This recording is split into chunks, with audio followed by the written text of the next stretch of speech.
projet de loi bi nga xam ne nii. S'il vous plaît. S'il vous plaît. S'il vous plaît.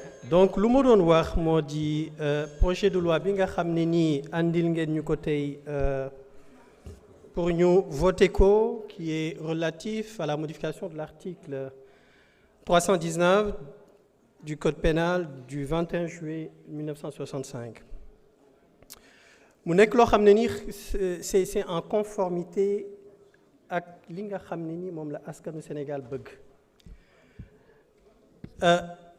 réew bu nekk dafa war a défendre ses intérêts et réew bu nekk dafa war a fonctionner selon ses réalités socioculturelles selon ses croyances et donc jaadu na que l'État central jël responsabilité pour préserver teg ay lois yoo xam ne ni méngoo na ak ni nga xam ne ni noonu la askan bi loolu la askan bi bëgg te di doxee noonu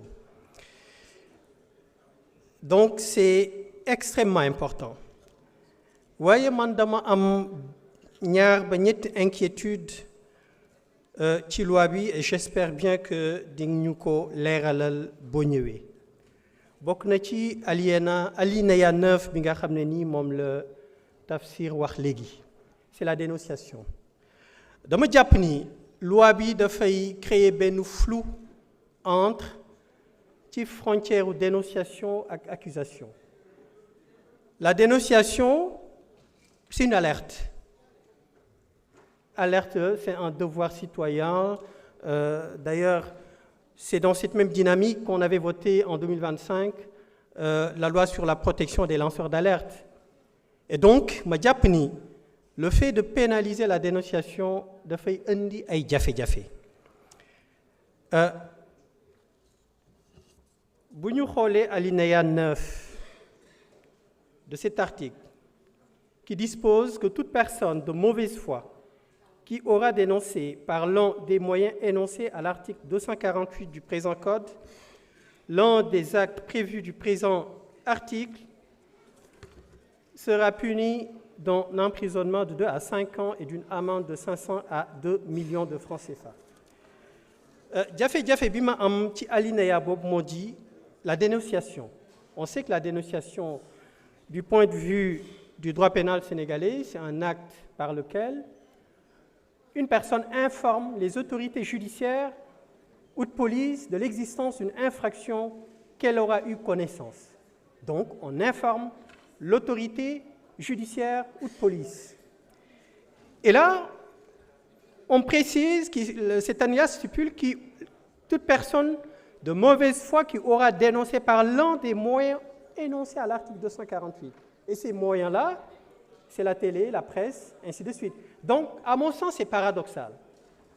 Une dénonciation, on se réfère à une autorité administrative ou de police ou autre. Et là, l'article 248, c'est limite une diffusion de fausses nouvelles ou bien de la diffamation. Donc bëgg naa nga leeral ma ci paradoxe boobu nekk ci alinéa 9 bi beneen li ma bëggoon wax ci jafe-jafe bi ma ci am c'est le financement bi je pense qu'il n'y a pas eu de seuil qui a été prévu. En même temps, est-ce que une personne qui fait une donation à une association de défense des droits humains, est-ce que cette donation pourrait être qualifiée de financement? Et donc, à mon sens, il y a un risque juridique, c'est-à-dire une potentielle violation du principe de la légalité des peines et des délits. Donc, loolu it bëgg naa nga leeral ma ci beneen jafe-jafe bi nga xam ne ni bëgg naa ko wax moo nekk il y a un problème de opérationnel. Et je pense que le projet de loi gagnerait peut-être à inclure une clause d'extraterritorialité.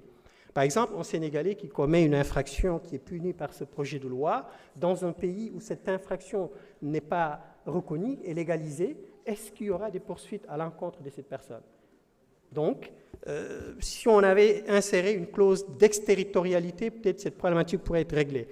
Et Foumaï Danele, moi je pense que là où on doit mettre le curseur, c'est sur la pédocriminalité. Scientifiquement, ce n'est pas démontré, mais bëri na ñuy wax ne homosexuels le plus souvent dañuy subir des troubles bi ñu nekkee xale wala dañ leen di violenter des attouchements sexuels. Et donc, si on criminalise la pédocriminalité, je pense que ça pourrait permettre de régler le problème en surface, puisque je considère que l'homosexualité n'est que la conséquence de cela. Merci pour votre attention. Merci beaucoup. Mes chers collègues, comme moi, tu t'appelles.